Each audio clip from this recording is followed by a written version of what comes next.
Good evening, everybody. So I think we are here. This is Robert McDermott. He's President Emeritus of CIIS and a chip of the old block. Which block? At least you didn't say an old chip. No. A young chip of the old block. Oh, right, yeah. You see why we're friends. And I'm Debashish Banerji, and we are here to talk about the roots of CIIS. And who better to start talking about the roots of CIIS than Robert?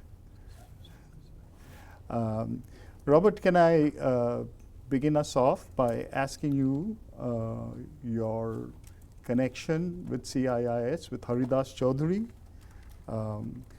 What brought you to this place, and what brought you originally into contact with Haridas? One answer to one word answer to all those questions: karma, of course. And what did I know? I mean, quite honestly, what did I really know about what was happening? I was sort of doing it and sort of watching it happen. So in 1970, I published Sri Aurobindo's book, The Mind of Light. I republished, I guess you'd say, with E.P. Dutton.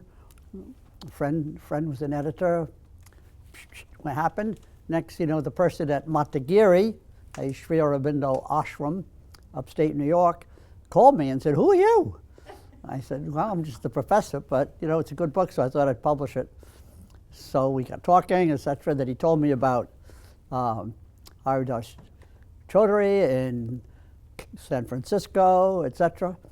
So then I was on a grant to go to India for the summer to study. And then at the end, I said, I'm going down to that place. And I went down only for 2 weeks. I went to Auroville, which was a desert.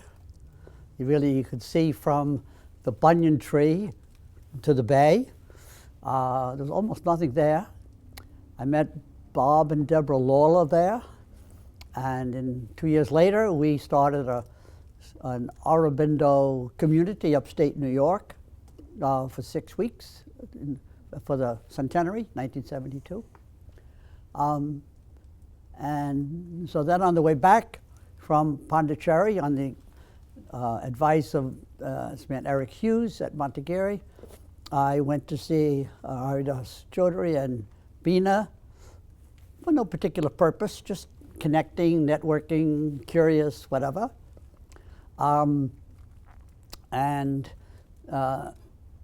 They picked me up at the airport. We went out to dinner. It was an enjoyable, interesting, substantial conversation. He offered me a job for $50 a year. I said that, well, I didn't think that was such a good idea. We already had one child and another on the way. But I was connected. And then in the next 5 years, I was sort of the junior colleague in this very special relationship, but I still didn't have a sense of what it could come to be.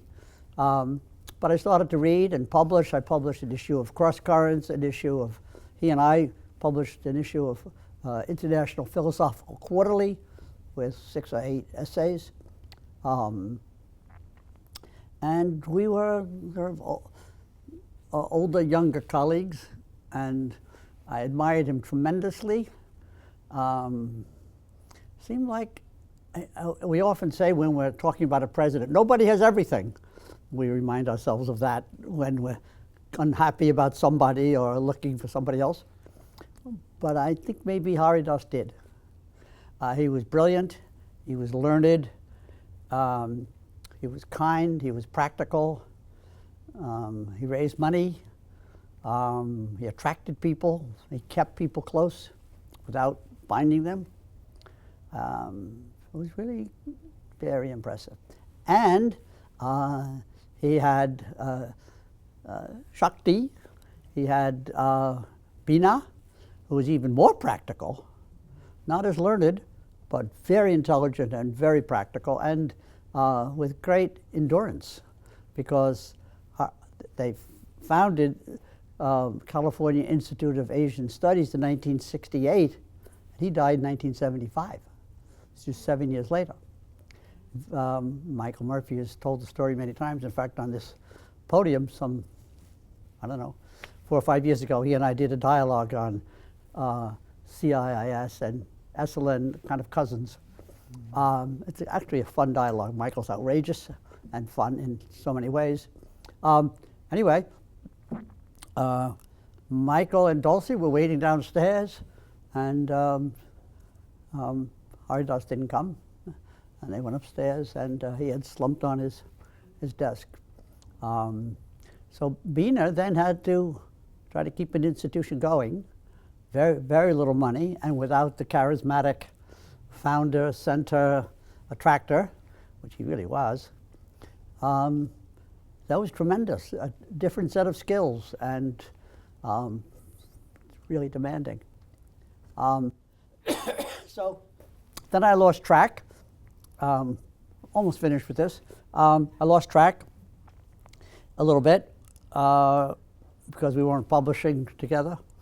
Though I did come out in the late 70s and gave 4 or 5 lectures at CIF, the Cultural Integration Fellowship.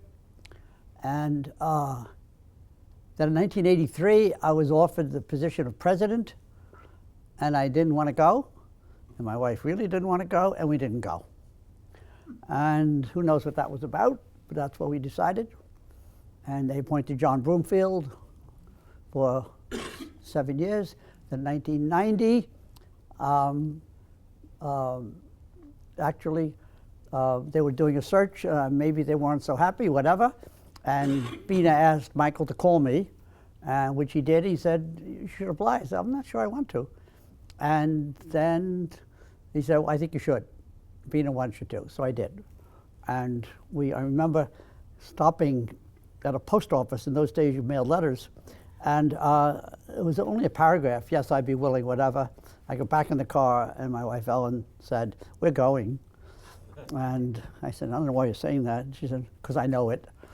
And then we still weren't sure all kinds of things, fascinating stories, karmic, implausible stories.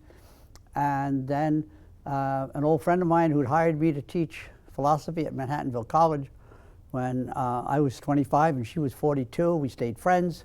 And she was then working for Lawrence Rockefeller. And I called her and said, "I'm really interested in this job." And she said, "Well, you can't take it. You can't give up tenure at the City University. You have a family, don't be crazy." I said, "I feel this tug." I could have said, "I feel karma," but she wouldn't have known or cared what that was about. She was in New York, after all. Then she introduced me to Lawrence, who gave me $5 million. Then, of course, I had to come, and I was pretty happy about coming. So nervous. I stayed nervous for a long time. So that's sort of the background to how I came to be here, and then I became a professor, and et cetera, et cetera. But the drama part is the part that I didn't do, that kind of unfolded. Sure. You have at least one or more stories like that I remember hearing. I said, "Debashish, did that really happen?" And it did really happen. So maybe at some time you'll tell a similar story. Well, karma's real. Not everything is karmic, maybe. I don't really know. But some things that are big, you could really feel being led. I think if you pay attention. Not that I'm good at paying attention, but it was so obvious. It was like all those stories. The parking place story, whatever. So it was like that. Right. So yeah, we are in Debashish and I are in a karmic situation that we feel. I think we say that to each other. True. And I don't go around saying that all the time, but you should say something. Well, what brought me here is again a very long story, but Essentially, I went to engineering school and was not happy there, didn't know what to do, what else to do, and went through a long period of searching. And then I found the works of Sri Aurobindo. And essentially, if I'm to contextualize that discovery, so to say, it is really trying to grapple with where we are today. You know, I went to engineering school. What does technology mean to us today? What does it mean to be modern in India? So I was growing up in India. So the question of have we been co-opted into a situation that we had little part in ourselves? So this raised a lot of questions, and I found a good many of them answered by Sri Aurobindo, not just the spiritual Sri Aurobindo, but the anti-colonial Sri Aurobindo, the revolutionary Sri Aurobindo, the person who actually founded part of the nationalist movement of India. And along with it, I also came to be connected with my own roots in what's called the Bengal Renaissance, which happened around the turn of the 18th and 19th century and went on, and was really about trying to grapple with this question of what it means to be colonized, not just as a movement of resistance, but also as a movement of being a participant in shaping the future. And so I think that I bring that up because I felt always that those are the roots of Haridas Chaudhuri as well. In a way, that's what brought him here. And would you say that, Robert? And maybe that's a little bit of that is planted right here in CIIS. I think, well, what brought him here is like what brought you here, what brought me here. There's something on the surface, and then there's something deeper. The deeper is harder to grasp, Right. but you know that there's something going on. So we could go back to the pre-California Institute of Asian Studies and what was going on there. Well, two things. One was the American Academy of Asian Studies, which was founded, perhaps implausibly, by a business person, Louis Gainsborough, who was an importer, mostly of nuts. All right, yeah, and he was unimpressed with the American business people who knew nothing about Asia trying to deal in Asia. I mean, I know this from him. And he said that, well, if America is going to be this trading partner, especially the West Coast, they'd better learn something. And so he had the idea of creating a graduate school with the countries, the Asian countries represented, China, Japan, Korea, Southeast Asia, etc. And on the board, he wanted a representative from each of these countries. And he had that for a while. He was connected to the University of the Pacific. And Frederick Spiegelberg, who was a professor of Sanskrit at Stanford, had the idea to write to Sri Aurobindo. At some point, Debashish or I will say something about his experience of Sri Aurobindo. So he wrote to Sri Aurobindo and said, send us somebody. And long story abbreviated, Sri Aurobindo recommended Haridas Chaudhuri, who was in Bengal, young professor of philosophy, who had written a dissertation on Sri Aurobindo. So it was not that difficult a choice. But, sorry, that was 1950. And so Haridas came alone, left Bina and their young daughter, Rita. Big deal. I mean, think about 1950 coming from Bengal to San Francisco to join a graduate school. And so where are we in the story? So that was one route, okay? But as Bina taught me, rightly, that is not the parent. That's a predecessor. The parent is Cultural Integration Fellowship, which Haridas and Bina founded on Fulton and 3rd, a very handsome red brick building where we were just yesterday listening to Jim Ryan talk about Sanskrit and consciousness. And Haridas and Bina, the founders of that institution, now at its 60 something year, excuse me,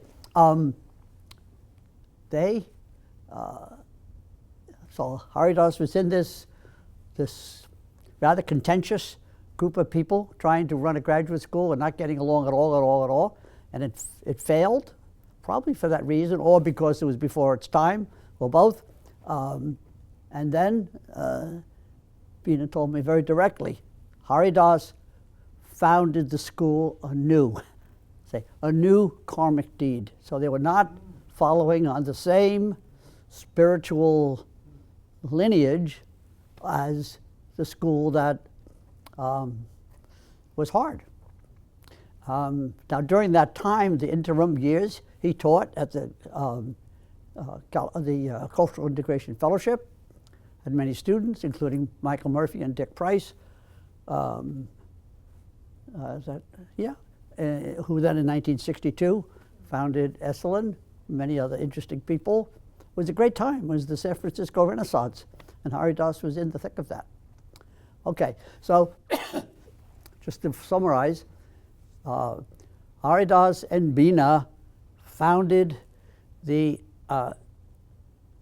California Institute of Asian Studies on April 8th, 1968. 50 years ago, we're right now celebrating our 50th anniversary. So is Oroville. So it's been a long run, but most of it without Haridas. And it would have been, of course, fundamentally different. And the years after were hard, sort of still hard. Sure. And good. I mean, hard isn't necessarily bad. Yeah. It's just hard.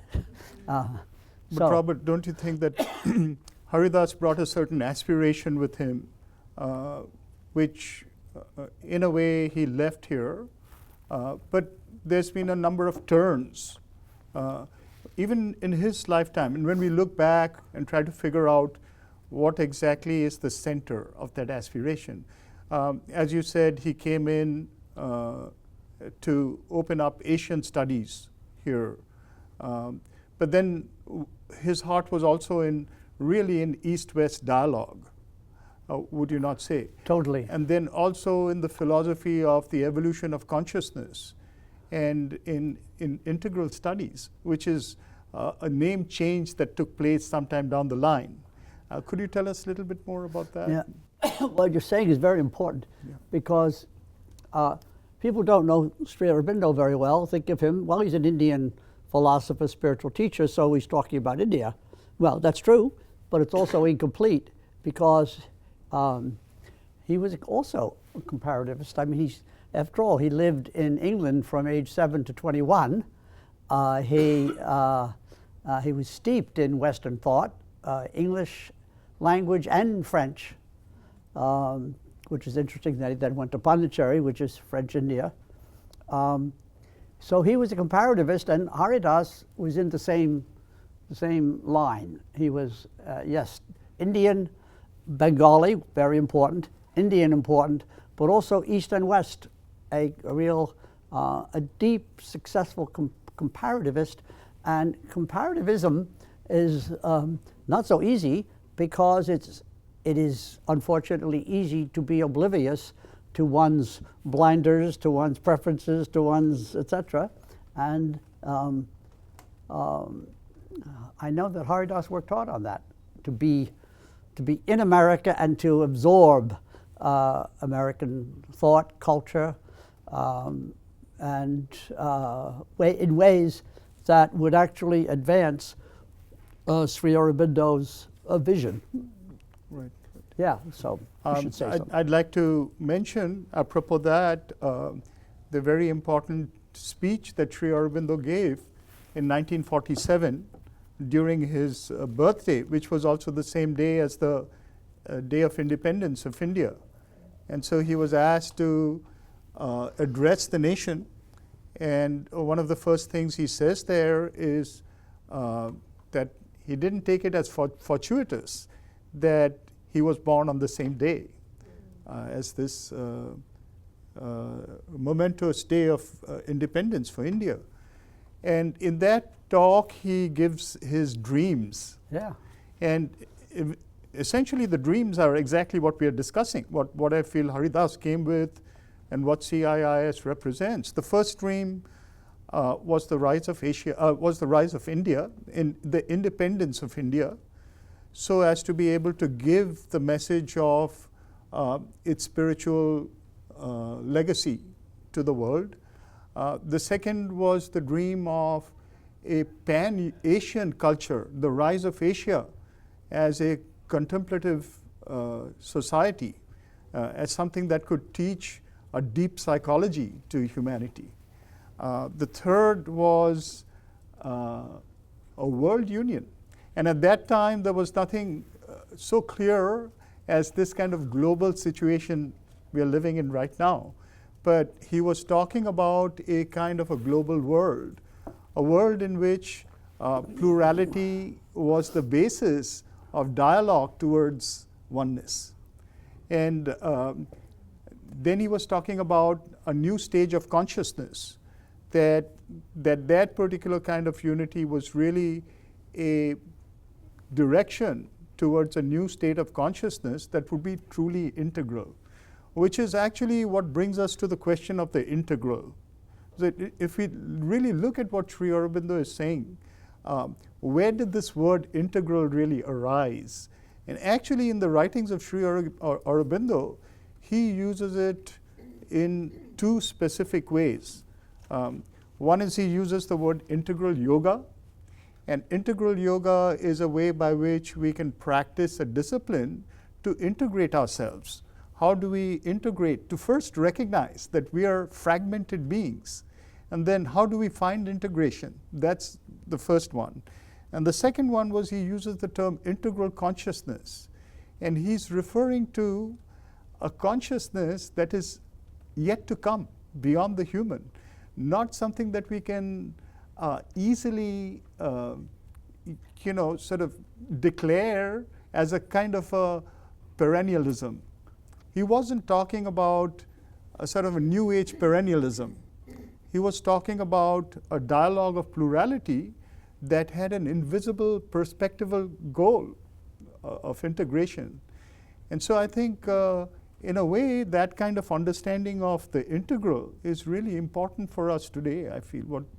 Don't you think so? Yeah, a consultant once came in when I was president and went around asking people what integral meant.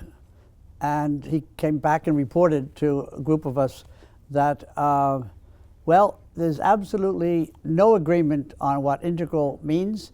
And if you want peace in the house, don't try to define it.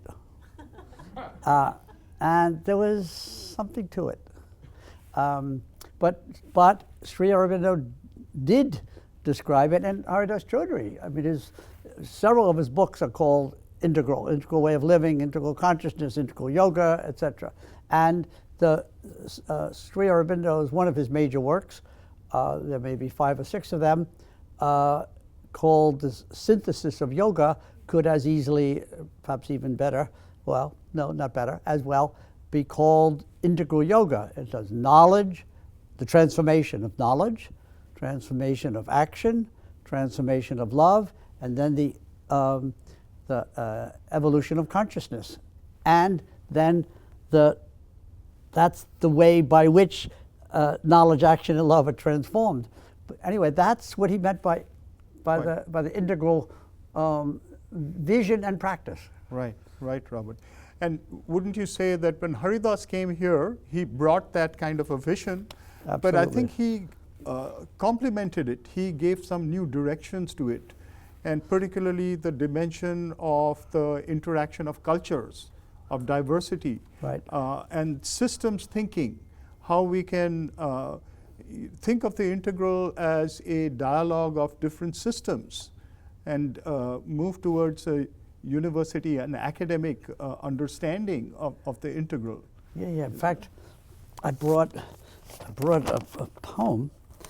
It's a long poem, and I'll only read the last few lines. This is called The Religions of Man, the title of one of the famous books by Rabindranath Tagore.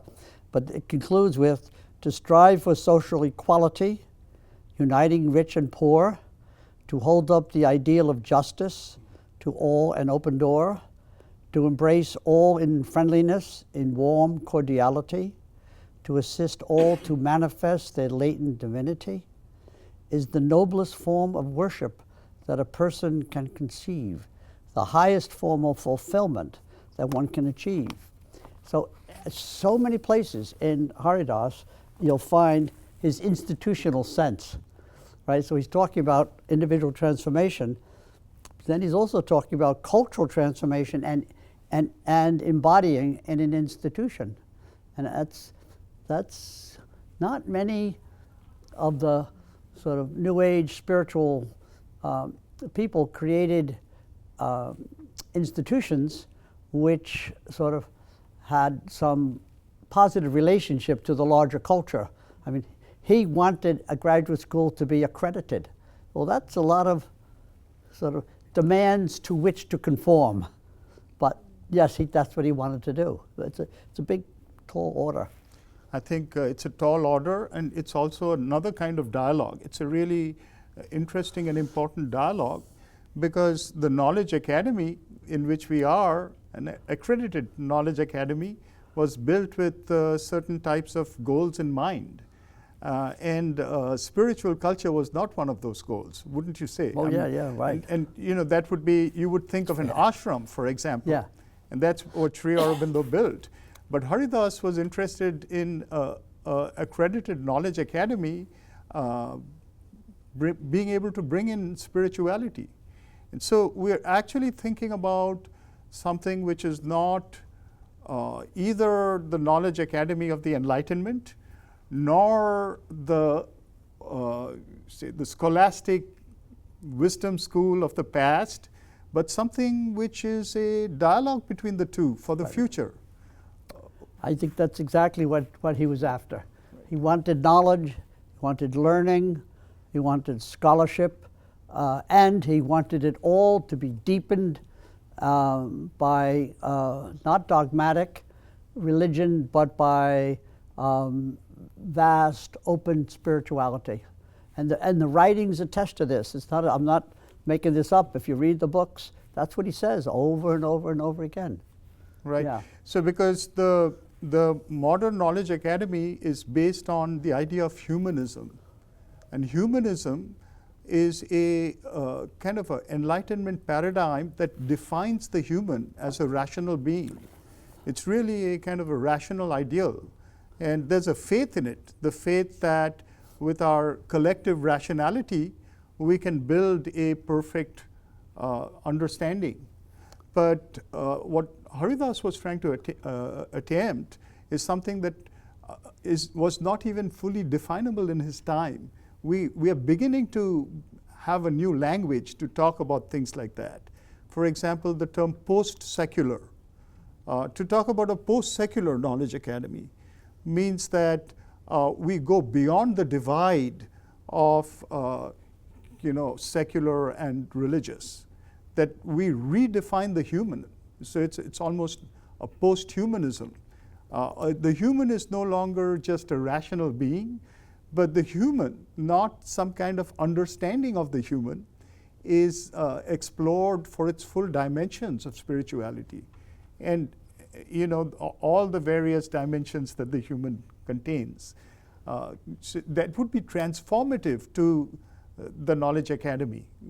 Don't you think so, Robert? More than transformative, it would be objectionable. I'm not a person who's, emphatic about the sort of reductionism of the academy. I'm aware of it, but I think there's lots of pockets and lots of ways to function in the academy. I was for 20 years chair of a philosophy department at the City University of New York. It is true that not many people shared nobody shared my perspective, but nobody disadvantaged me either. So it's lots of good things are happening despite Sure. A paradigm which is quite strict and sometimes kind of severe, but often surprisingly flexible. But anyway, what Debashish is saying is terribly important because here in our present moment, in this institution, we're trying to, some of us in different ways, are trying to figure out how we should understand ourselves and what should we try to accomplish, as we say, the next 50 years. I mean, it's surprising that we did the first 50 years. Well, we may do the next. And if so, do we give up the distinctive emphases that Haridas brought into the institution in its first 7 years, which is, if you think of it as a child, this is the most important 7 years, because that's when the core, that's when the sort of the physical, but more than that, spiritual and psychological DNA goes in. But you have to pay attention to it. You have to know it and you have to care about it, but it's there. So how can we continue to be relevant, to be on the cutting edge, to be distinctive, and A, not lose our way, and B, not be impractical, and be spiritual but non-existent, which is not such a great combination. So, I wonder, Debashish, do we want to talk about the yogas a little bit, or do you want to talk more about the history? What do you think? We planned our beginning. We didn't plan the middle or the end because we're being spontaneous. No, really, that was deliberate. Yeah, I think we can talk a little bit more about the history and then open it to the audience for questions and answers. Which part of the history should we talk about? I'd like to know how you came here. I mean, they would like to know how you came here. This is the only Haridas Chaudhuri professor, by the way. Yeah. Well, I spoke a little bit about it, but I came to America and came to California in 1989, and again, maybe by karmic forces, I was taken to what's called the East-West Cultural Center in Los Angeles. And that center was run by Judith Tyberg, who was one of the founding members of the American Academy of Asian Studies. Her picture is up there. There are photographs out there. And beside the big photograph of Haridas Chaudhuri, on top, you'll see the founding members of the American Academy of Asian Studies. And one of the only female member there is Dr. Judith Tyberg. She came back in 1950 and came to San Francisco and joined Haridas Chaudhuri and the other people to start this institute. And when the AAAS, I think it was called, and when the AAS kind of became defunct, she went to Los Angeles and started the East-West Cultural Center. And by some kind of coincidences, I was taken there. And from 1991 to 2006, I was the president of the East-West Cultural Center. And in the meantime, I joined as a faculty member the University of Philosophical Research.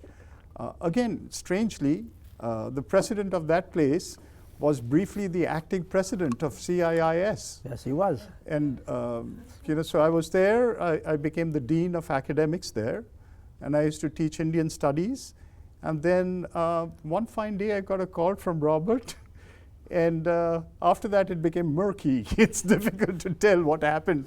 I got into a space warp or a time warp, and I found myself here. So, It was a pretty good warp, I would say. But anyway, lots of things were murky. right. When you have a lot of plans and very little money, things get murky. What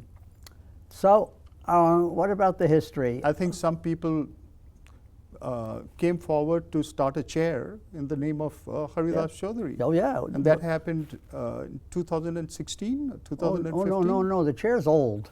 As Ann can tell you, Rena had the chair when I was president. Yeah, and so it's old. But it didn't have a lot of money. And so it was an aspiration. Right. Okay, so what maybe it is time for questions. I don't know. Is there anything that everybody needs to know? I'm not so sure. You get the idea. So, Stephen. I was reading Michael Murphy on the founding of CIIS, and he tells such wonderful passages about Haridas and Alan Watts, who I used to listen to as a young man on Sunday mornings. And so I'm curious why you haven't mentioned Alan, because it seems to me, and I may be quite wrong, but it seems to me that you had sort of a real institutionalist philosopher coming from the East who really wanted to create an institution, bring the East here, and you had a renegade who was, transmitting Eastern philosophy on weekly community radio, was having his own traction in this environment, So that particular synergy I'm very interested in, and not that I know what happened or how it devolved, but I am interested in the chemistry because as Michael talks about it, Spiegelberg and Haridas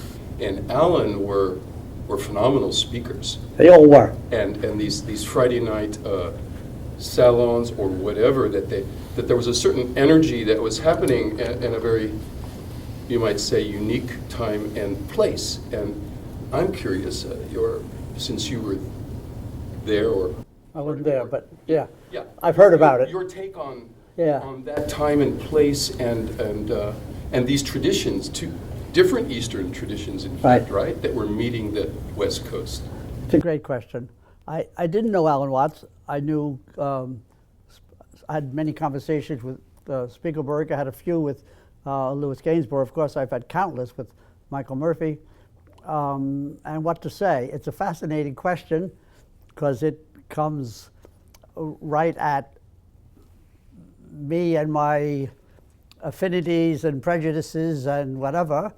The part that I would question or sort of offset somewhat is the idea that Alan Watts had an institutional capacity. I think he didn't. In fact, I know from Louis Gainsborough told me, still in a fury, kind of in a trembling way, that Alan Watts organized with names and whatever else an attempt to get Gainsborough out of the institution. And according to Gainsborough, Alan was sort of the self-proclaimed center. And so I once had a National Endowment for the Humanities grant chairing 6 professors reviewing all the audiovisual materials for Hinduism and Buddhism, in the course of which we viewed all of Alan's tapes. They're fabulous, I mean, for a certain point of view. It's basically Taoist Buddhism or Buddhist Taoism, and fabulously literate and enjoyable, and etc. But from what I have heard from various sources, Alan was not a collaborative figure, and was one of the reasons that the Institute, that Academy, came apart. The way Gainsborough told me is that they all intensely opposed each other, except that everybody liked Haridas, who was this really sweet young professor. I can believe that. Since your question included the dynamics, I thought I would say something about how fragile institutions are and how dependent they are on personalities and blind spots and aspirations and egos and things. And I think Haridas had an amazingly positive combination of deep spiritual practice, huge intellect, devotion, and an institutional sense that he was a well-liked, well-trusted person. And I didn't get that about Alan. Alan had a verbal gift that was really astonishing. Like these videos that Elder Hartley made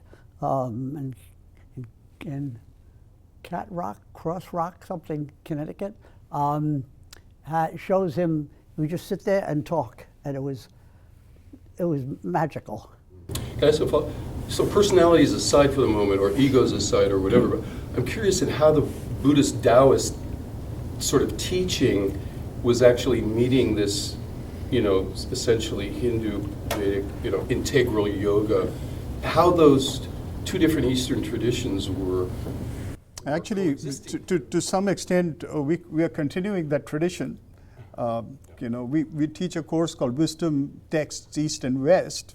We're just back from a session of that where Chinese Taoist texts, Greek and Christian texts, and Hindu texts are being taught together as a dialogue, partly Right. as a dialogue. So I think this has a very old history over here, and that's part of the rise of not a kind of a shallow universalism, but a kind of a deep inquiry. And that's why I think the name California Institute of Integral Studies is so appropriate. It's integral studies. We're here to study possibilities of integrality. And I think that's what this entire, the Buddhist, Taoist, and Hindu teaching dialogue or conversations were all about. I'd like to, since you brought up Alan Watts, I have a few quotations from a quotation from Alan Watts and one from Frederick Spiegelberg about the early institute that I'd like to read.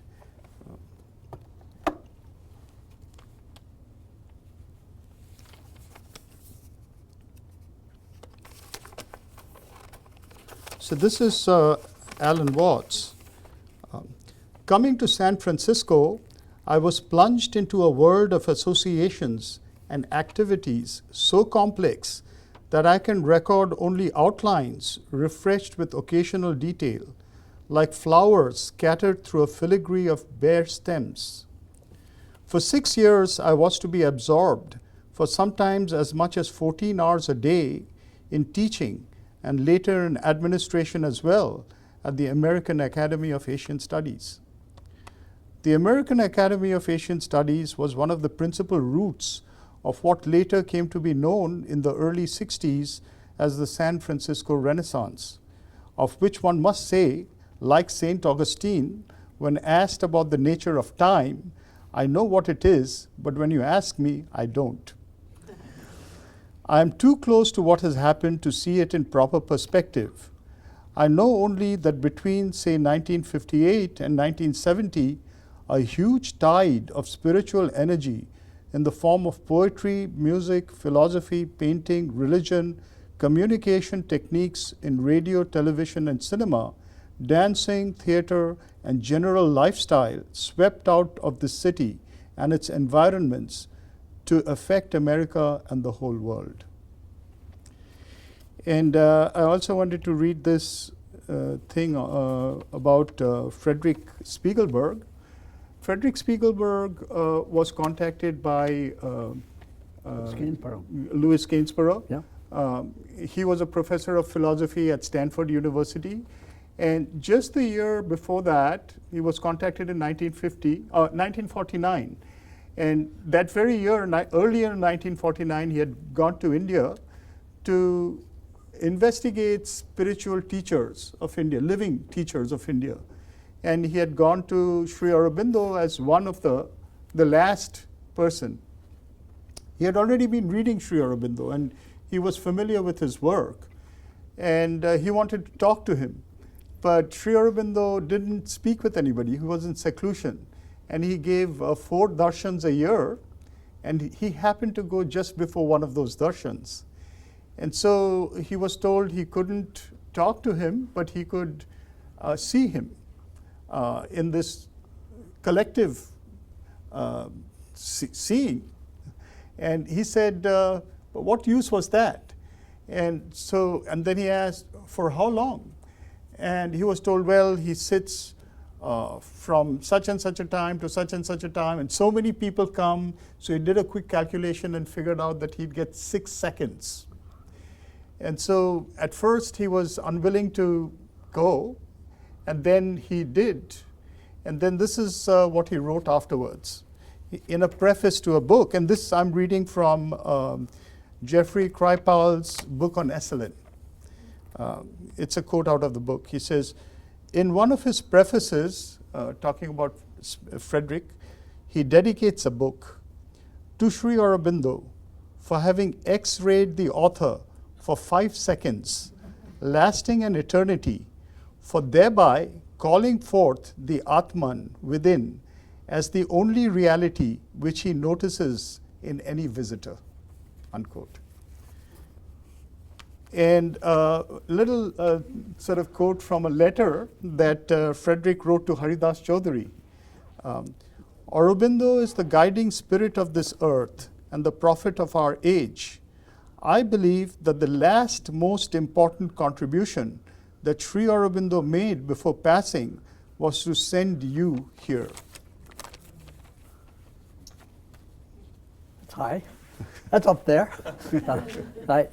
So let's take questions. I mean, Thank you. He had great faith in Haridas, no doubt.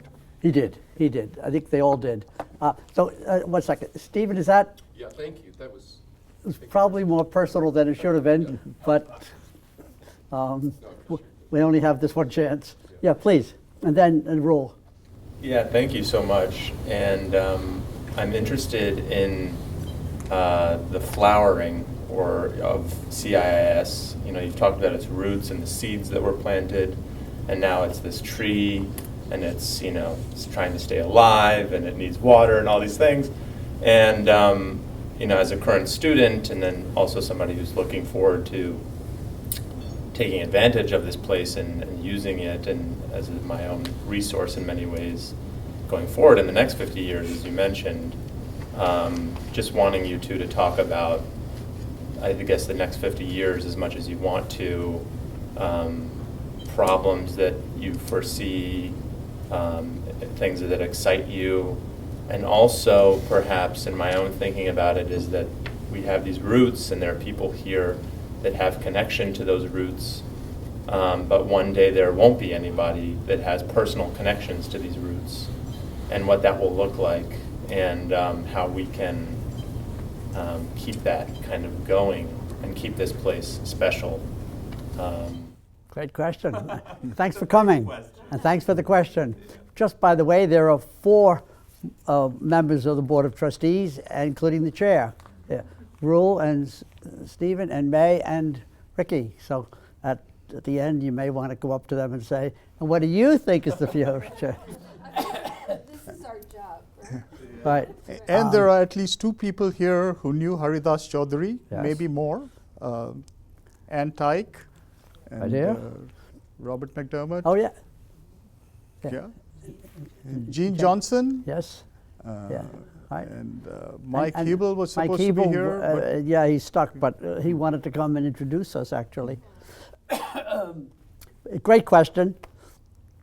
And nobody knows the exact answer or even a sufficient answer, but lots of us are seriously engaged in trying to answer it. And the school is, university is always in a bit of a balance. As David, she several times used this word dialogue. Well, we're dialoguing between trying to have a spiritual dimension pluralistically, because it's not just Hindu, it's also Buddhist, and it's also, those are the 2 major ones, but there are others. More and more Western, still minor, but it's more. and being in the real world with doctorates and sort of trying to be muscular in the academy, which is fiercely competitive. So the struggle continues. I think it goes on in places where you don't know, where they're just individual faculty member who are trying to bring something in, trying to deepen something that is not, with no trumpet blast, just doing it. And I suppose there are quite a few who really, some faculty, some staff, probably lots of students, who are not spiritually or intellectually connected to the founding or to this attempt at a deeper dimension. And we do have 7 commitments, and one of them is multiple ways of knowing. Another one is affirms the spiritual or spirituality. Those are unusual commitments for an accredited graduate school. And there they are. There are other really good commitments as well, but tonight we're talking about those 2. And so I think it will morph, it will change. I think spirituality has already become a major, well-informed focus and set of commitments in a way that religions were. Lots of people are post-religion and spiritual, and for some people spiritual is an attitude and not much more. But it'd be nice if we could make spiritual a visible component of the institution. And so what are the challenges? I would say the challenges are probably threefold, though maybe if I'll wake up tomorrow and say, oh, I should have mentioned something else. But right now, as a result of the last 2 years, our major challenge is financial, because the real estate has drove down enrollment. It's climbing again, but it did go down, and it was a hard hit. So we're coming out of that, thanks to some excellent administration and some hard decisions. The other one is academic, namely how do you attract and answer the aspirations of students who want something distinctive, spiritual, etc., and also have their eye on a career. The psychology school has it the easiest, acupuncture too, but the School of Consciousness and Transformation has a hard task in that regard. It's not impossible, and it's worth doing, and it's also hard. The third then is to develop, but it really is the first, except that right now we're struggling hard with the financial. But as soon as that's settled, back into first should be the spiritual, pluralistically, Hindu, Buddhist, and other kinds, and enabling that to get into the curriculum, into the conversations, not just that there's permission for these ideas, but that there's actual content taught and explored. One test for how we're doing, I think, is to look at the dissertation titles and see how much of them have a spiritual component. I think it's quite revealing. When we commencement, I get this booklet and I'm looking down and going, that's pretty interesting. Well, what is that about? And etc. You might take a look and see if they compare, from a point of view of spirituality, with the dissertations in the library. All right, and who are we hiring and why? Does a faculty member have to have some relationship to something spiritual? We don't want it to be dogmatic, we don't want it to be religious, and we don't want it to be nothing. It's a very hard but worthy endeavor, as I see it. But I'm only one person. Debashish, do you want to say something about that? Yeah, I think you put it very well, Robert. I think we are in a moment of reinvention. It's very interesting, 50 years, right. And it's not 50 years and resting on one's laurels. It's, as you mentioned, there are very severe problems, financial problems, for example, which we need to answer. It's not that it's insuperable, but we need to reinvent ourselves. We are at the curve of some new developments in world history, and we need to move according to that. I think if we think about integralism as a kind of a dialogue, as a process, not as an end at this point, I think that dialogue has deepened and widened. It's not just a dialogue of East and West, it's North and South. It's also a variety of other kinds of disciplines, and they're gradually coming into our ken. The present university has many other important and crucial systems that have entered the dialogue that were not there when Haridas Chaudhuri began this institute. And I think there are a lot of processes, just like Robert was saying, individually and collectively, many wheels are working right now. And what they'll result in, we'll be able to see in the next few years. I'd say in the next 1 to 2 years, we'll really be able to create something which has a perspective towards the next 50 years or not. I think we are in a very critical point of time in terms of our possible reinvention. Yeah. Rule, you had your hand up a long time ago. You're a very patient person. Chair of the board, go ahead. Well, I think my question is both about an institution and about an individual spiritual practice. That whenever either an institution or an individual is committed to multiple spiritual traditions or studying multiple spiritual traditions, there's a great opportunity, but there's also a great danger of having kind of a smorgasbord approach or a dilettante approach. And in the history of the institution and in your own history and spiritual practice, can you offer any signposts or questions or red flags or whatever that can distinguish being a spiritual dilettante or a spiritual smorgasbord as opposed to being truly cross-cultural, cross-disciplinary? Great question. In the book I wrote in 2015, I do have some number of pages on spirituality or the spiritual and religious, and I think it's being very outspoken. I completely agree with you on the what sort of concern behind the question about dilettantism, etc. I don't ever say I am spiritual and not religious. I hear it all the time, and when I do, if it's okay, if it's polite enough, I say, well, what does that mean, or what does that commit you to? So I, being somewhat Confucian, or very Confucian, I want to know who's going to show up.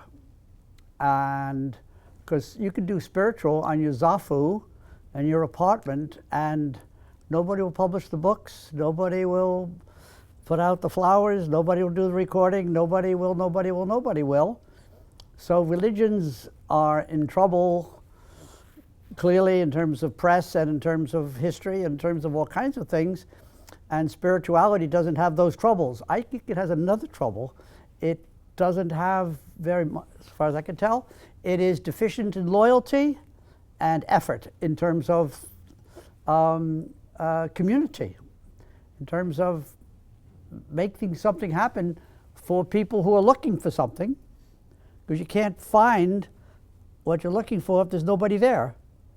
So somebody has to show up and put out the trash and all those things.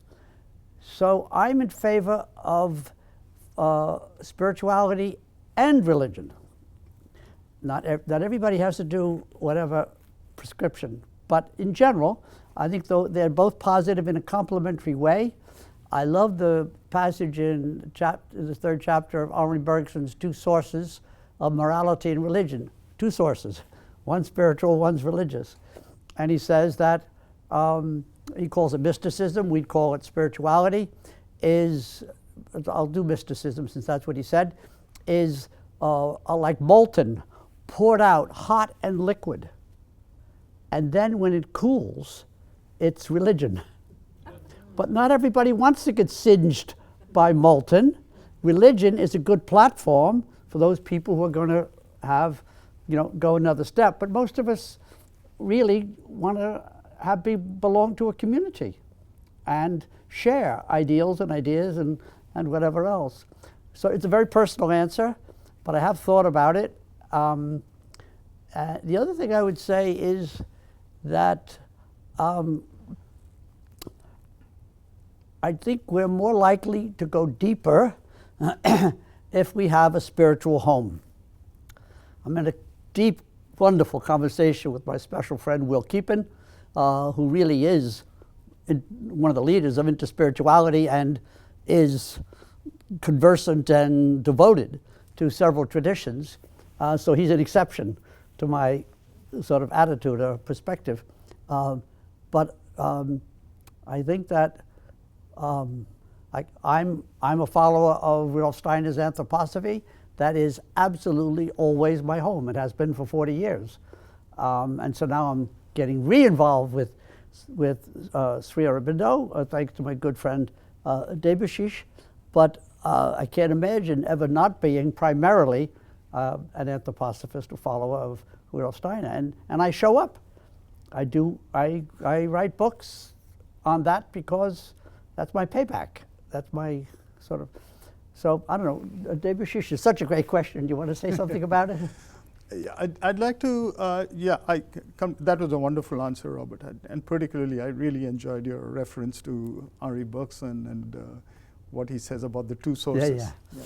We taught a course on Bergson and Sri Aurobindo last year, and I think this was one of the texts that we dealt with. I think the history of modernity itself is one of kind of problematic to religions, partly because the modern world is primarily secular. And so religions have been sort of minimalized or marginalized.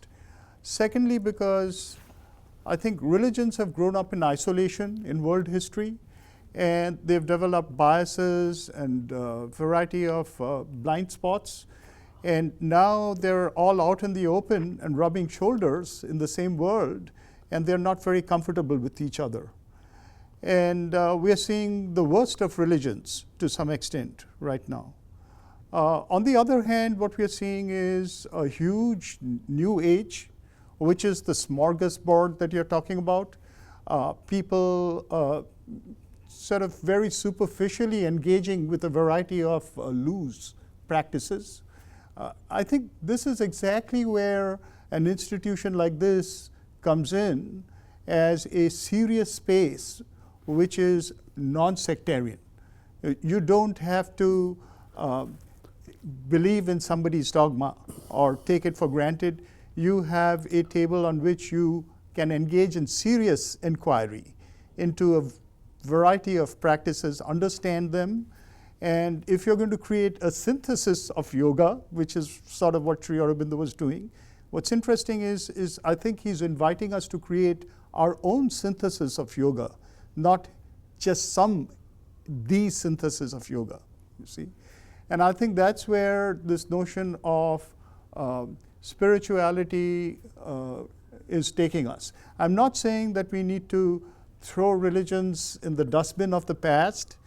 There will be always people who will take religions of the past, and religions have to also be ready to transform, to evolve, to allow other things to come in, to grow. And so I think new disciplines are arising in the academy. I teach a course in contemplative studies, for example, and these disciplines are allowing people to look at commonalities, create new languages that are cross-spiritual and cross-religious. And these new languages can ultimately create new practices. And these new practices can create new religions. It's sort of what Robert was talking about. Except we have to forget the old idea of a religion, which is bounded by a set of exclusivisms, or new religions which are bounded by a set of inclusivisms, where they claim other religions, claim to be saying the same thing that other religions do. So there are many fine lines to be walked.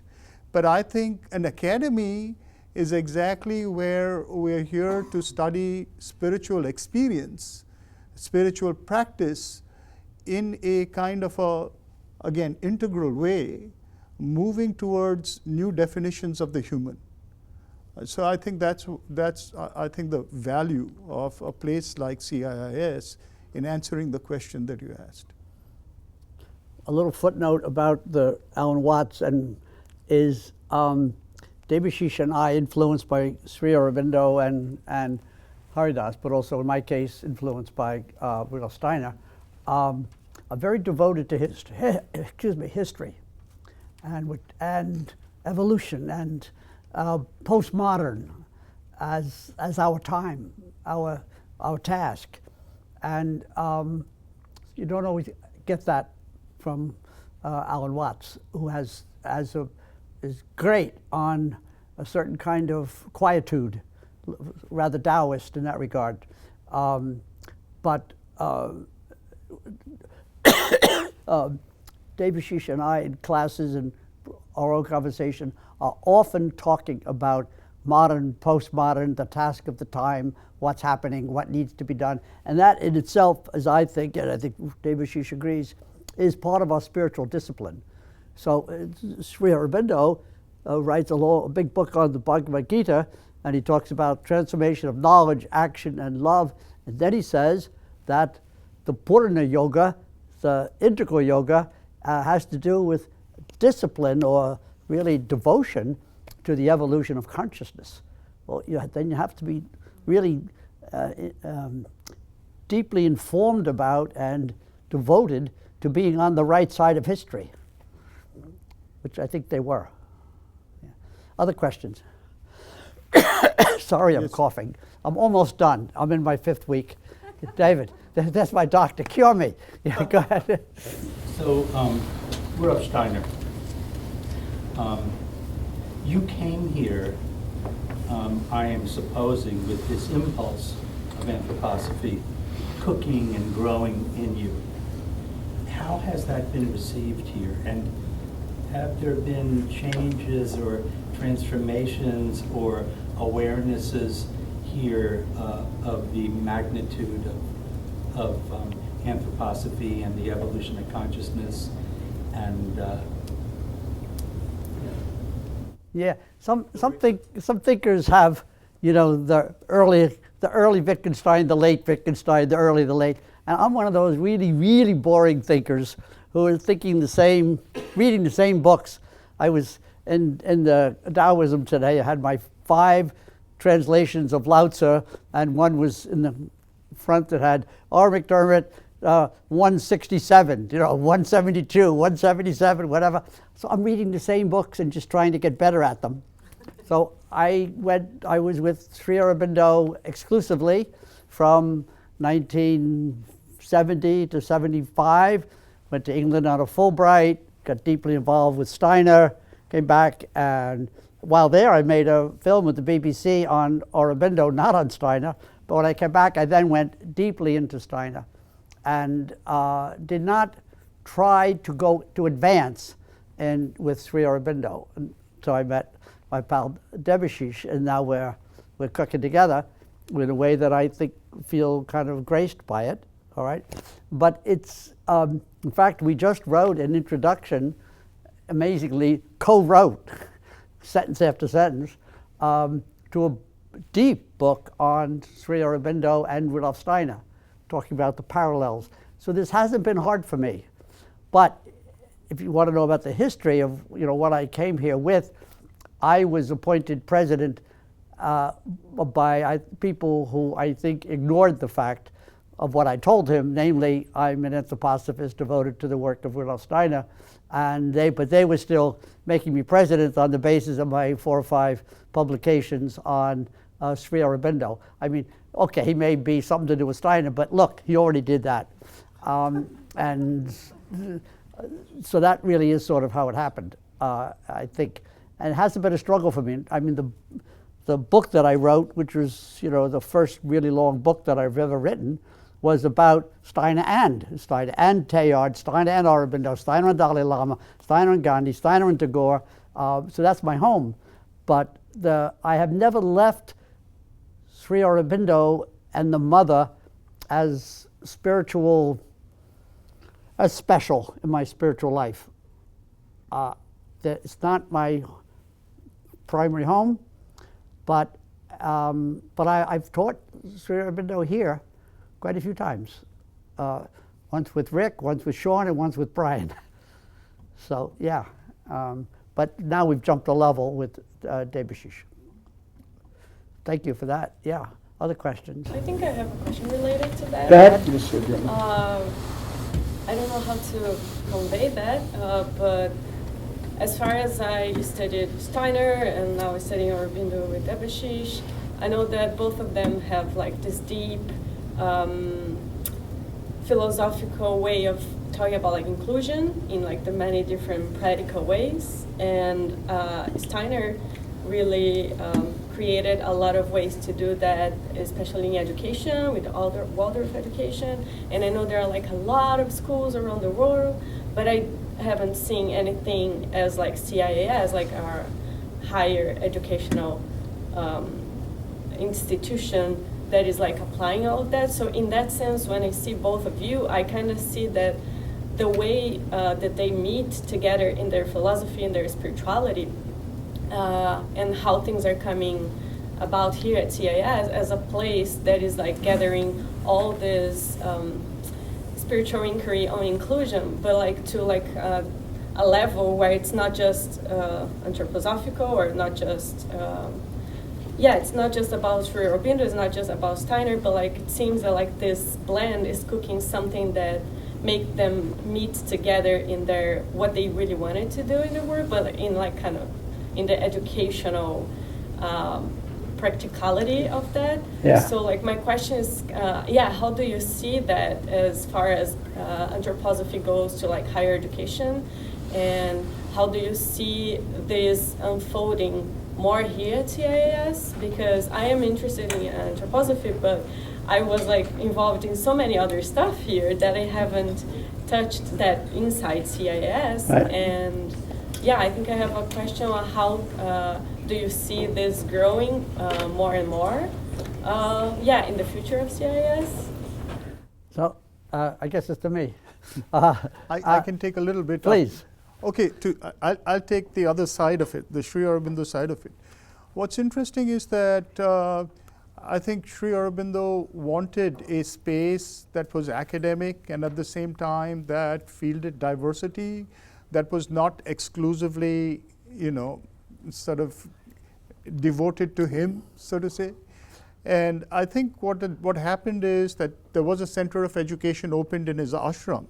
So this notion of the ashram, which is a kind of a hermitage, a kind of space of living, was kind of reinvented in modern times by a number of nationalist leaders of India. Tagore was one of them, Gandhi was one of them. They all had their ashrams, but they were redefining, they were transforming the idea of the ashram. And there's a place where the mother uses the term a kind of an educational institute for lifelong transformation. And somebody asked her, are you referring to the school? And she says, no, I'm referring to the entire living habitat, you see. So they did open a school there, and they do have a school of higher learning there in the ashram. But I think it gets into a bubble, sort of, because it's really constrained by the ideas of the place, of the space. I think here, just as you mentioned, it's possible to universalize those ideas, take them out of their more specific associations, and at the same time retain acknowledgement, but bring them into contact with other teachings of the kind so that there is a much larger thing happening there. I think that's the value, and that kind of a postmodern, I'd say, wisdom academy, a postmodern wisdom academy is probably the need of the future. And CIIS is one of the very few places that represents that. Yeah. I have often thought about the topic you've raised because there is no anthroposophical college or graduate school in the United States. Maybe not anywhere. There was once a medical school, and it did sort of dissolved or transformed, whatever. And so a good friend of mine, Arthur Zients, and I, a very distinguished anthroposophist, physicist, amazing person, and I started a master's program, and it failed. It didn't get accreditation. Now, here in CIIS, we have a plan for a Waldorf-based, but not tight, not exclusive, masters for integral education, integral / Waldorf-based, etc. But it hasn't happened yet. It's sort of on hold, trying to happen. But I don't know a single program anywhere in the United States for anthroposophy. Not only that, I have mentioned to several friends, my generation, that there appears to be hardly any anthroposophists who are professors. Instead, there's a tremendous burgeoning of important practical work in Waldorf, in biodynamic, in anthroposophical arts, in anthroposophical medicine. All the practical work is thriving. And the sort of the philosophical, not at all. So I think it's okay, and it is what it is. Nobody's going to just change it. That's what's happening. And I don't know exactly how to read it. I don't even know to be upset about it. I think Waldorf and biodynamic is more than sufficient contribution and way of evidencing the spiritual genius of the founder. But thank you for the question. It seems like it's a good marriage of both of them. Aurobindo, like how the string that he brings in the philosophical educational piece of it, and then Steiner kind of like, okay, like maybe this is not like my forte, but like when we get married, all of this happens. Just my thought. It may all happen. We're looking to our students, right? Thank you. Thank you for coming and staying. Other questions and topics? Yes, please, Anne. So Haridas and also Sri Aurobindo in their writings and talks use the word divine quite frequently, and that word seems to have died in recent years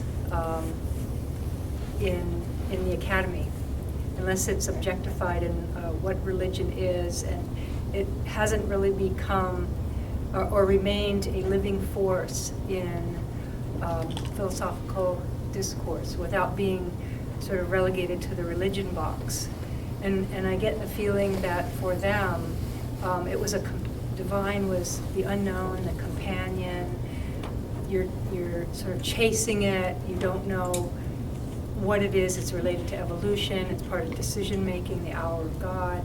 And I'm just wondering if you think somehow it has a new face, or if it's actually, behind the cloud now. Or I think we should hear the postmodern expert.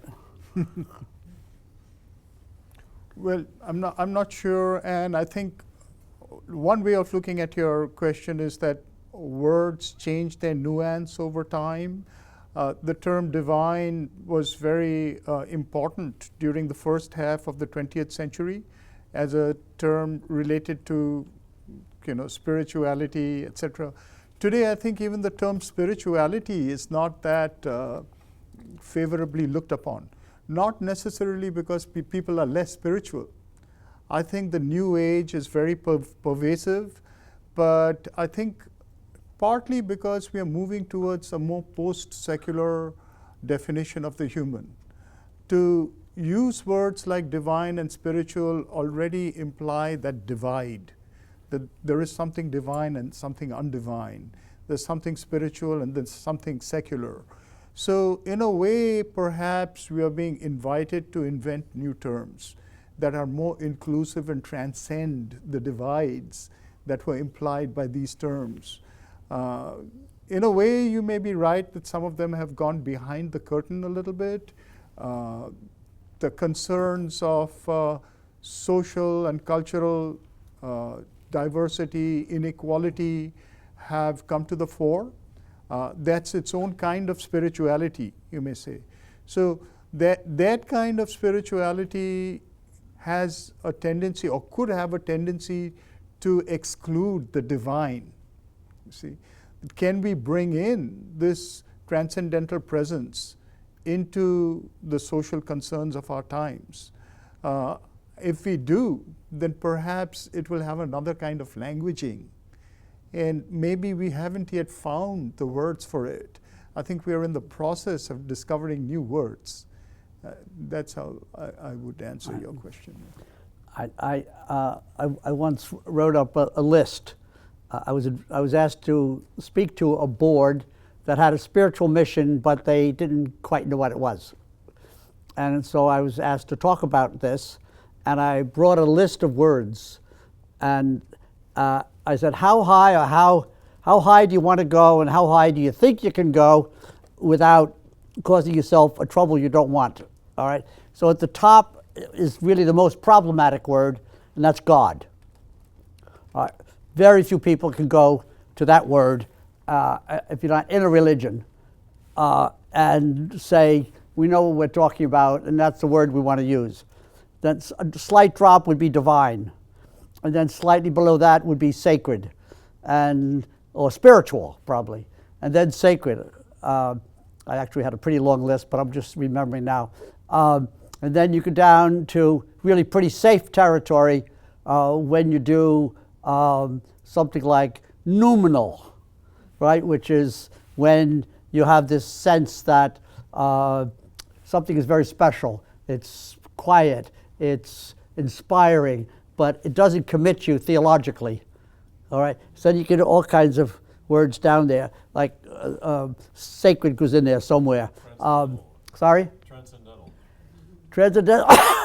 Transcendental is probably the third or the fourth level, I think, because transcendence is thought to be anti-human. So that's a battle that was fought in the 19th century, and the human is won, right? So it's a great question, and so Confucius has the doctrine of what he calls the rectification of names. So we need to get honest language that is efficacious and is effective. If we use the wrong term, it can end the relationship. But if we don't use terms that are honest and substantial, there's no point in the relationship. So it's a hard line to draw. I don't know what you make of that. Sure. Yeah. Well, I'm thinking that technology is a force that's growing, and it gives the illusion of control. And when you have that in the human, then it kind of takes your attention away from the fact that there's an unknown force there, and you kind of forget that. Sure. Yeah. And so I thought that might be something also. Yeah. Yeah. Quite. I mean, whatever we name it, that the absence of that gives the wrong illusion of control. I agree. And that's something that can't take us into the future, given our present predicament as a global society. Other questions? Yes, please, Linda. Can you speak to the role, or how the Muslim tradition might be integrated in the next 50 years at CIIS?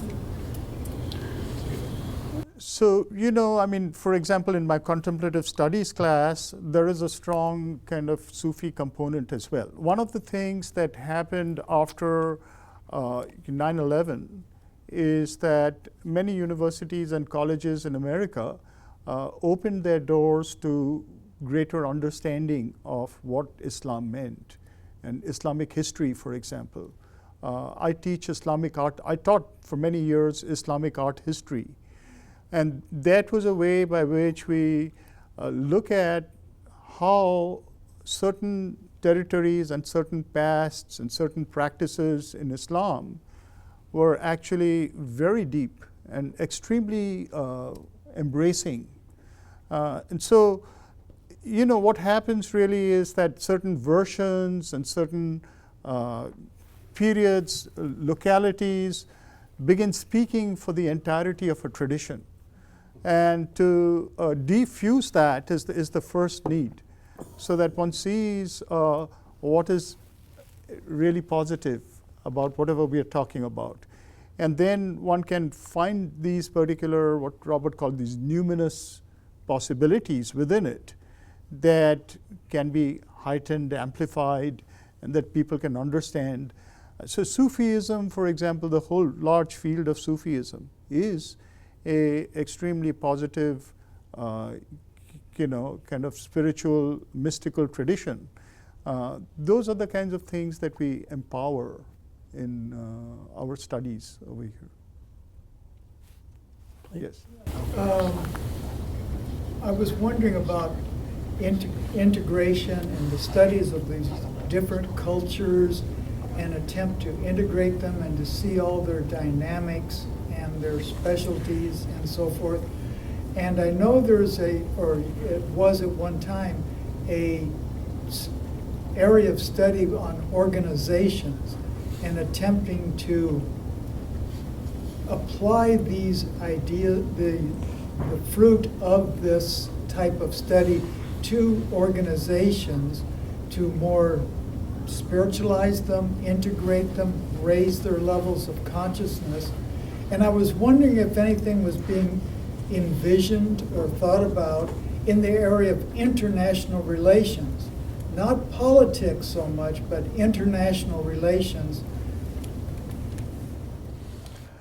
I don't know if that's happening at this time. I know what you're talking about. Our transformational inquiry program is sort of geared in that direction. But throughout the world, there are new fields that are arising. To talk again about, related to your question, to talk about the integral in CIIS, the whole of the 20th century was an era of specialization in academics. But moving into the 21st century, we are living a life that's much more global, much more interdependent, and much more international. And this has necessitated a new kind of academic turn that might be called global studies or planetary studies, or in that sense, integral studies. And I think it is really a new kind of mindset that needs to be created.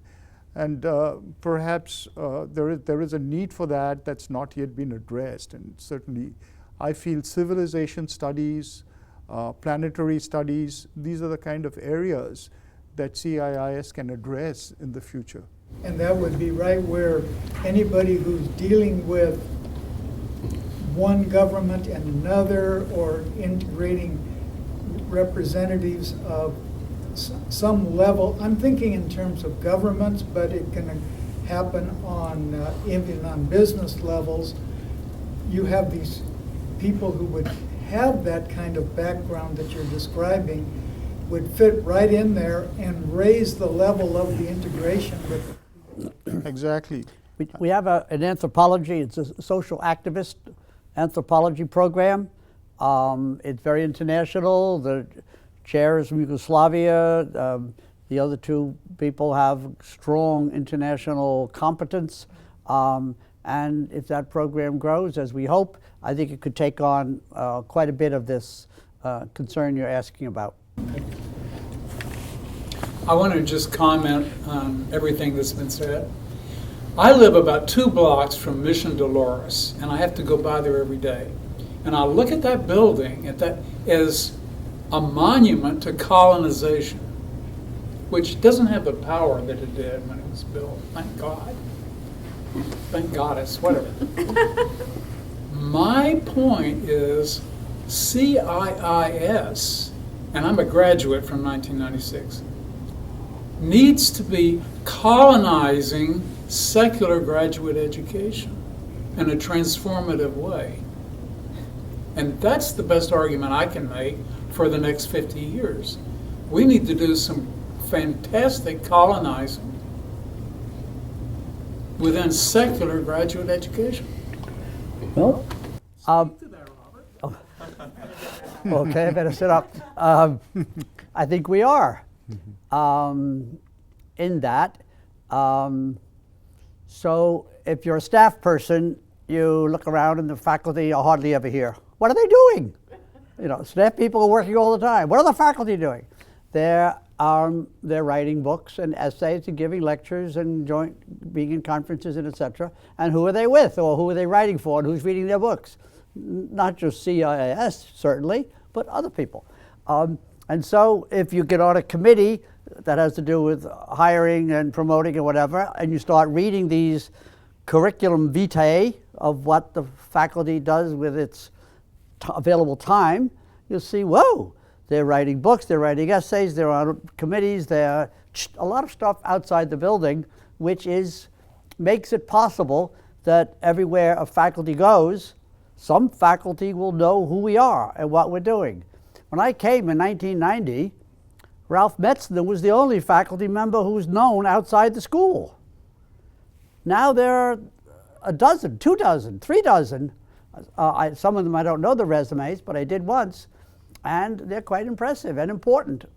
So I think we are colonizing in the sense that people are faculty who are not quite where we are, but kissing cousins close by, compatible, whatever else, are reading what we write and say, well, actually, that's pretty good, or that's interesting, or that's maybe even important. I think we are doing it. When we are not an insignificant sideshow. We're in the game. We're being seen and heard. It's slow, and we're small, and we're poor. When I was at City University, I had money to go to a conference and eat and drink and hang out and get my way paid and etc. And now we get this tiny little budget, which is already questionable considering all the other things we have to do, like the eaves or the elevator or whatever else. But we're doing it. I think we're doing it. I once, like some time ago, we were thinking we should have distinguished professors. Well, there's this tiny little list of candidates. Now we'd have to appoint a third of the faculty. Their faculty get better. Our students and our faculty get better and better every year. Truly, we ain't nobody. But it's a big ocean liner to impact. And everybody's trying to impact everybody. There's a lot of people writing books against our most fundamental convictions. I think Ricky had her hand up. Ricky. I kind of have a comment more than a question, which is what hit my neurons was search engine optimization, that the way we spread CIIS is not going to be an edifice, most likely. It's going to be ideas that flow by virtue of truly a web. But I think it's in that place that you and I may not have the imagination for the power that is building right now. And of course, a lot of us on the board are doing all we can do to expand our network of awareness and donors locally. I mean, here we are in the heart of, Tech Alley.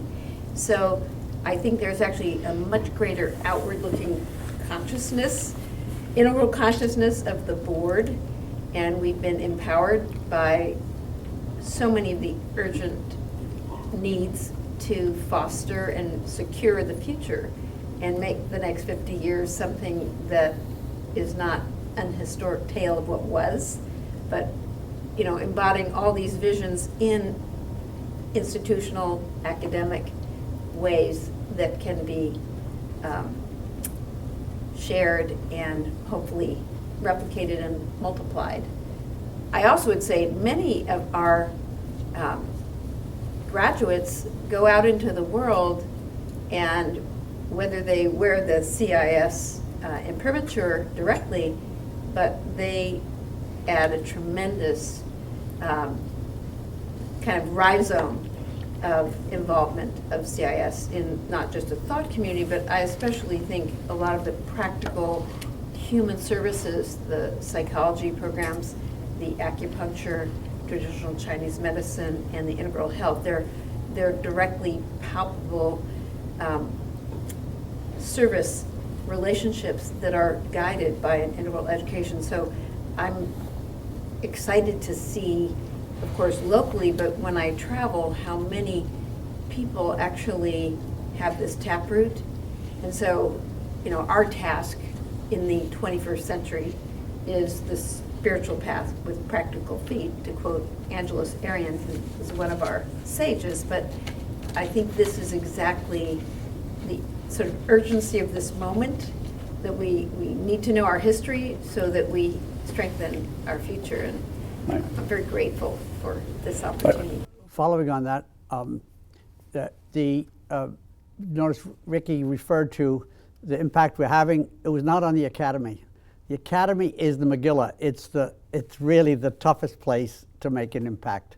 It's really tough. The dominant paradigm is deeply entrenched. This is what Debashish has referred to several times. It is deeply, deeply, deeply entrenched. It'll be, and of course we're not alone in trying to undo it, but it's the resources on the side of reductionism relative to the resources on the side of some kind of a vertical or depth dimension is, you know, 1,000,000 to 1. So I think we are having an impact in psychology and in some other areas, but we're not having an impact in, say, philosophy, for example.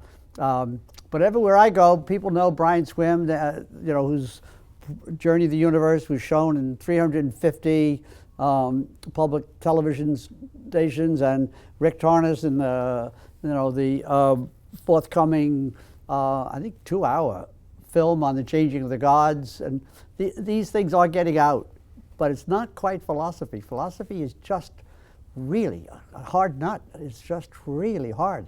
I even wonder whether it's worth it. You know, in the meantime, you know, we've got children who need education. We need to improve the farms. We need to improve the architecture, etc. And philosophy may be, you know, maybe not where the action is. Maybe. A comment that 3 years ago we started a China program office, where we had 2 students coming from China. But last year we had 14. So that's a good progress. But more than that is that we have hundreds of people coming from China to do our certificate programs, summer programs. Last year we had sexuality, human sexuality. We have guest, you know, family dynamics, and we're going to have online, offline programs. And we have about 20 plus faculty members, you know, taught for this China program. And we've been sending professors to China teaching. So we're actually pretty known in China, and I'm very happy to report that. And I'm sorry that when I was thinking, oh, you know, what should I say? I thought of the 2 people in my department, but actually a better example, or at least equally good, is the Center for Psychedelic Theory and Research, which is dealing with doctors, nurses, and therapists from, you know, major sort of big deal universities, and, you know, it just gets more and more important, and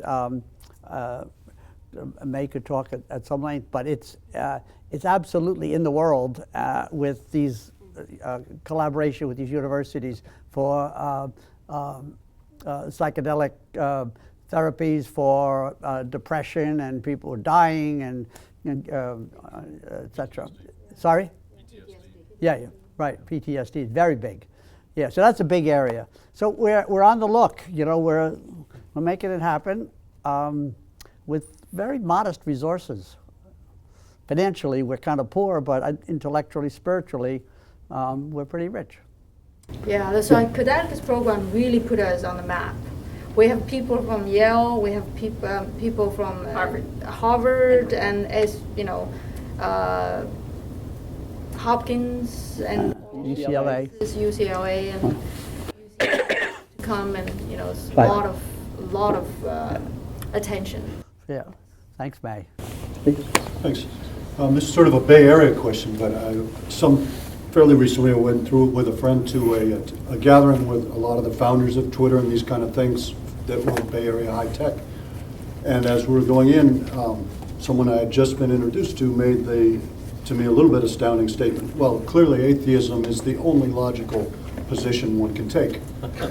And it whacked me because he didn't even know, that I would personally be offended by that. But then I thought about the different people in the room that I'd already met on previous occasions, and I realized to a man, including my friend, they would agree with that, and that I should congratulate him for his insight. But I compare that to growing up in the Bay Area, where a lot of my friends at school came from households where the father would be an engineer and very immersed in this intellectual pursuit.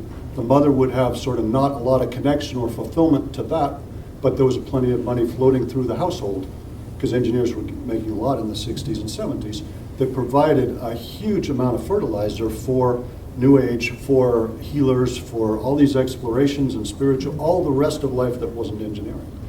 But then I think of my friends that were at that gathering, and I realize most of them are married to people they met at work, and they're in the exact same world, and there's not that leftover member of the family that's like, how am I going to spend the engineer's money on things that also matter? And it made me, the comment of that fellow, and realizing how universal it almost was in that room, that atheism is the only logical position, realized they would be a hard crowd for CIIS to fundraise in. Well, we're trying. Since they were so superior to anything that was happening here, and the shared understanding is we're so much smarter than the people that believe what CIIS people believe. Well, I'm going to ask the former engineer to say something. Apparently, you could have made a lot of money in the 70s. You blew that one, David. It didn't make much meaning. Right. But I think there's a whole philosophy of technology as well. And the people you're talking to are really not the cutting edge in terms of thought, not even in technology. Right today itself, in places like MIT, there's a new understanding of the place of technology in the human psychosphere. Yeah, and so I think to be stuck on the idea that a few people in a particular sort of hall think that atheism is the best idea is really not, I think, the last word. I think there's a lot being done. I think thought leaders everywhere are opening up new areas. There's a strong psychic pressure, I'd say, that is at work to revise our understanding, even of the sciences and the technologies. And that's where we have to go. We have to make those people our allies. We have to create horizontal solidarities. That's what's needed right now, not to bother about roomfuls of people who don't see eye to eye with us. And speaking of psychic pressure, I can see Denise there, and one of the psychic pressures that is in the building in a wonderful way is social justice, diversity, inclusion, and that entire movement, which was completely absent until recently, I would say. I don't know, Ann, if you agree with that, but it seemed to me it was. It is, I'd say it is not totally embraced, as Denise could tell you, but it's here. Do you want to add anything, Denise, since these are people who want to know about the institution and how it's doing? Well, one of the ways that it's at least trying is with respect to diversity and inclusion. Thank you for bringing all these eyes on me. I think conjointly, bringing mindfulness to the social issues is a beautiful marriage. It can be. Sure. Right. And having these conversations is just so vital and important. Right. So I think more of these conversations are just essential to talk about the mindfulness of social justice. Right. and the contemplative aspect of us. Exactly. Right, right. And so people who think, well, we have this Indian sort of origin, and Debashish and I are both involved with Sri Aurobindo, and Debashish comes from the Tagore line, but actually the Indian who's had the greatest impact outside of India is Gandhi. And so, I mean, I've taught Gandhi many, many times in this institution. Sometimes Gandhi King, Gandhi Dalai Lama, Gandhi, but they all come out of Gandhi. And, you know, I mean, you can read books about modern Indian thought, like V.S. Naravani, who says again and again and again, there are two sides of the Indian soul. There's Gandhi and Tagore. He doesn't mention Sri Aurobindo. Now, we think Sri Aurobindo is totally important at a spiritual level, but in terms of culture and politics and social justice, I mean, Gandhi is the fountain, is the great trend. I mean, the generator of the entire movement. When Dalai Lama gets the Nobel Prize, he says, "I accept this on behalf of my mentor, Mahatma Gandhi." So, and Haridas got it. He wrote on Gandhi. I think we always did have that inspiration was there in Haridas Chaudhuri himself. It's there in Sri Aurobindo. All his social and political writings are really about diversity and pluralism. It's about creating a federated world, a world in which it goes all the way down. Diversity goes all the way down. But I think today we are seeing, that's what I meant by the fact that a lot of these things have actually become more manifest today. To have a diversity and inclusion office is a really strong manifestation of these forces which are part of the spiritual mission of this place. And we represent a different kind of, just as Denise said, it's a way of integrating contemplative approaches to diversity and inclusion. Yes. Let's not forget that the Institute decided to speak to the suffering on the streets of this community. Let's not forget that in psychotherapy. We have, maybe, Roel, do you want to speak about, we have clinics that are almost free for people who are really struggling. Huge impact in San Francisco. Sorry? There's a huge impact in San Francisco for Huge. clinics. Yeah. You never go anywhere in San Francisco that people don't know about our clinics. Except they usually don't bear the name CIIS. It has a lot of our students involved in homeless activities. We should pretty close to ending. Okay. Other questions? I was curious, what was Dr. Chaudhuri's view of the summer of love and drugs, sex, and rock and roll? That's great. Thank you so much.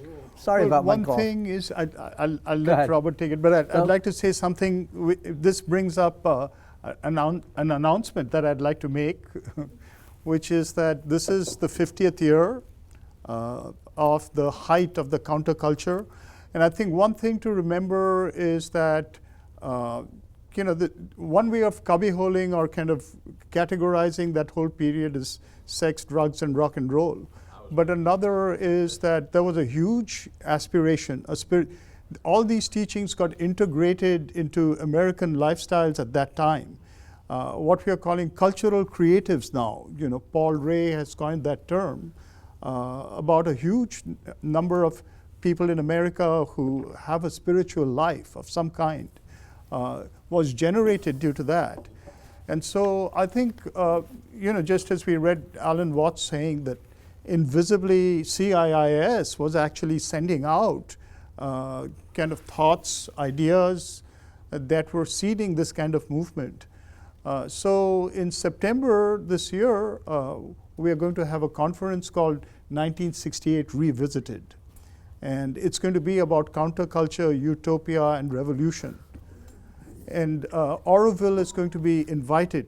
People from Auroville will come, and they're going to be part of that 3-day conference. So I think it's a very key aspect of life here. And all those factors that you're talking about have evolved And CIIS has been part of the evolution of these factors. And a smaller scale, but very important, Rick Tarnas, who's an expert in the 60s, and Matt Siegel, who's a younger generation, but fabulous, insightful person. They will have a dialogue like this. And I should know the date, and I don't, I apologize. This Wednesday, 2 days from now. Really? Yeah. This Wednesday. 2 days from now? Oh my. Okay, I had it further away. Thank you very much for knowing. And so, if you're not on a mailing list, please put your name and email there, and we'll send it to you. Yeah, it'll be excellent. I assure you. They really know what they're talking about. I mean, just for starters, Rick was the lead guitarist of the Esalen rock band, but and a Zeppelin and Dylan expert, and on and on. So, yeah, this whole wonderful awareness of 50 years and coming to a transition, and then looking forward, not the least of the sort of transitions is a new president and a new board chair, and intensification of who we are and what we can do together.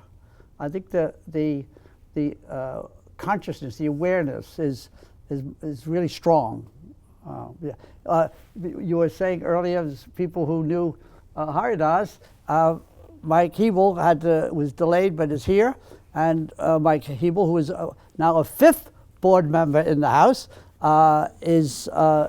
did know Haridas Chaudhuri and heard him lecture at the Cultural Integration Fellowship in the early 70s, if I may. 60s. You're in the 60s. Okay, great. So he's a person to talk to. What I think maybe we've come to a conclusion. Sure. Thank you all for great questions and patience. And